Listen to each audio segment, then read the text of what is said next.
Assalamualaikum warahmatullahi wabarakatuh.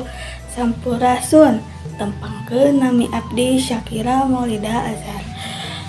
Dina kesempatan ieu abdi bade ngadugikeun hiji dongeng sasakala ti Ciamis. Nyaeta sasakala mau Panjalu. Mangga urang regepkeun sasarengan.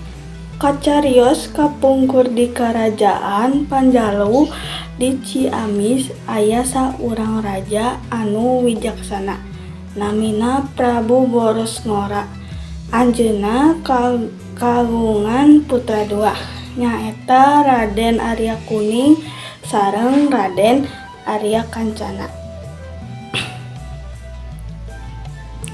Dina hiji waktos aya carita ngeunaan incu raja anu namina Lutung Kesarung sareng Purbasari.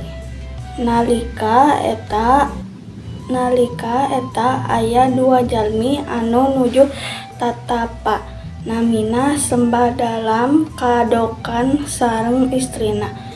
Kumargi ngalanggar pantangan nalika nuju tatapa nyaeta minum cai tina batok tilas maung.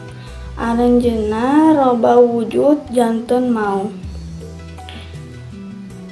Eta dua maung teh teras dipasrahkeun ka Prabu Boros Ngora. Kusabab karunya raja marapin amanat atanapi sumpah ka eta dua maung. Kahiji eta maung teu kenging ngaganggu katurunan Panjalu.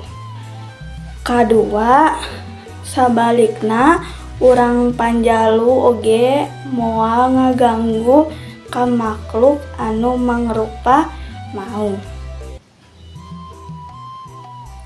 Katilu, upami urang Panjalu nuju aya di pangamburan, maranehna bakal dijaga ku gaib eta maung.